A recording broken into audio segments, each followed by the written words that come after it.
With respect to the certification processes adopted by the CBFC, despite the advent of new media technologies, films continue to be a major source of entertainment to Indians. It is well established that cinema is a very powerful medium, having the effect of emulation and imitation.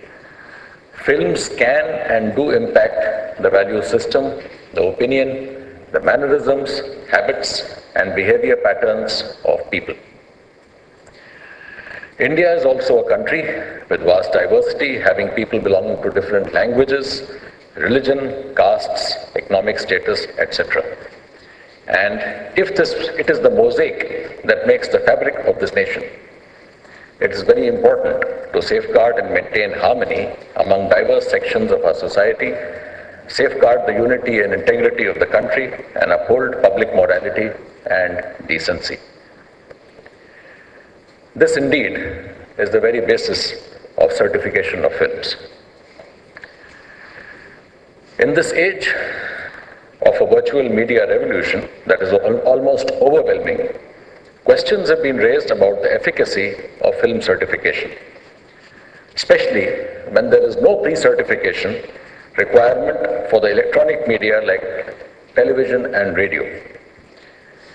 But we also need to understand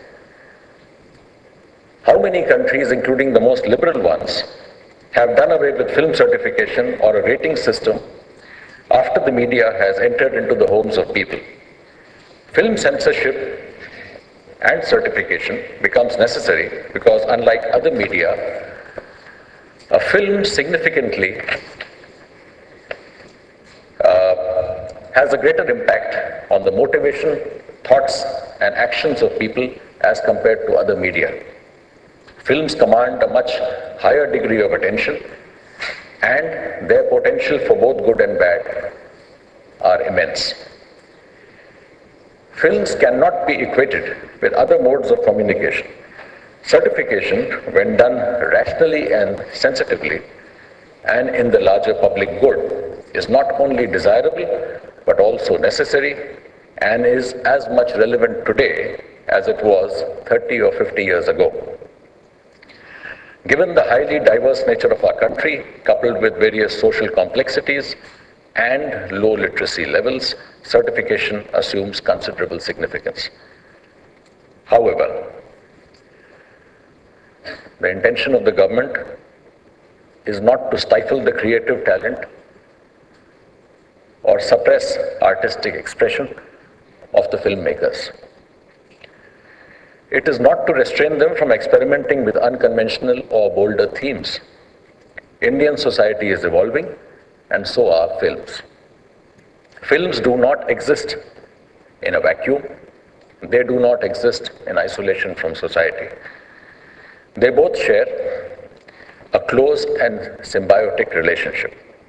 What is important and necessary to keep in mind is that the pace of evolution of cinema must reasonably match the pace of evolution of society. A mismatch of the two could have disastrous effects. What is easily acceptable in Sweden and the United States may not necessarily be acceptable in Indian society. Realizing the importance of creative freedom, the government has always endeavored to make the process of certification dynamic and progressive, keeping in view the changes that are occurring in society. Over the last 50-60 years, film certification in India has come a long way. More than 95% of the films submitted for certification in 2010 were certified at the preliminary stage itself. Less than 1% went to the tribunal, and hardly any film was denied certification. In fact, the CBFC is often more in the news for what has been passed rather than what has been denied.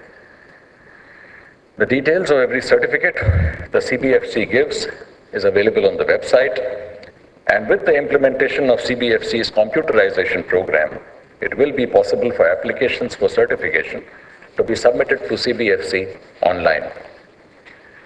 The CBFC has also been requested to demonstrate the online module through seminars in major film producing centers.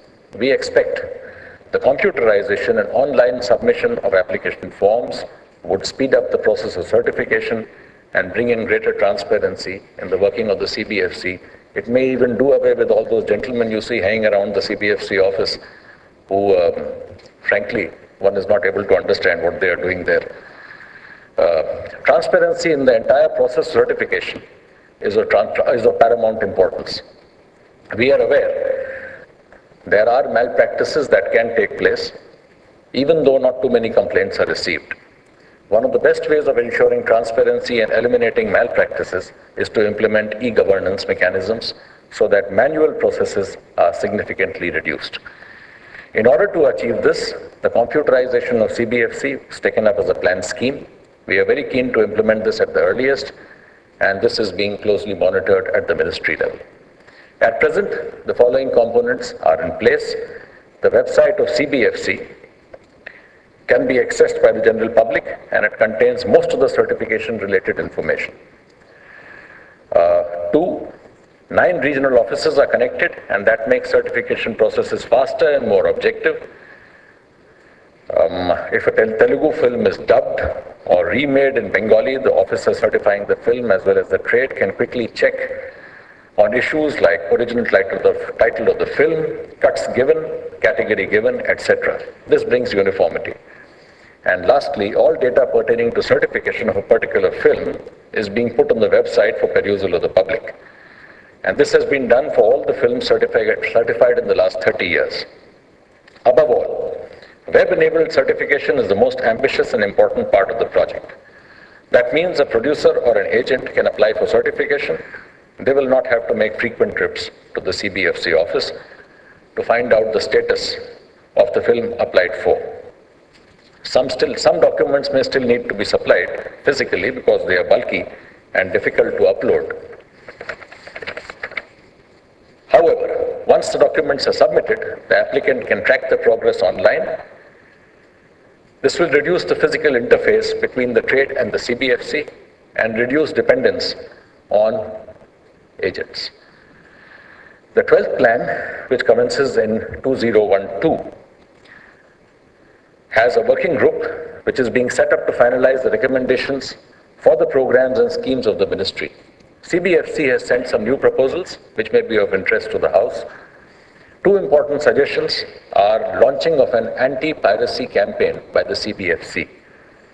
And the second is strengthening of the human source of CBFC by training the examining officers and advisory panel members. That you will agree is extremely important. This training will include film appreciation, documentary appreciation, and appreciation of world cinema. Examining officers will also be sensitized to the trends of certification in other countries. The Cinematograph Act, 1952, under which the CBFC functions, needs a thorough overhaul. We have been working on this, and the draft act is more or less ready. There's a suggestion given by the chairperson. I think it's a wonderful idea, because the term central doesn't really carry any meaning outside the country, and perhaps that's a very interesting, even though it looks cosmetic, I think it's a very interesting change which we can take into account. We hope that the new act will go a long way in solving many issues relating to certification presently encountered by the CBFC. In addition, issues concerning copyright, piracy, etc. have been kept in mind, and consequently, amendments have been proposed in the draft bill so as to cater to the requirements of the industry. The penalties under various provisions of the Act have been made more stringent so as to deter people perpetrating piracy and to wean them away from such practices. Let me conclude by assuring all present that the government is totally committed to maintaining CBFC as an autonomous body.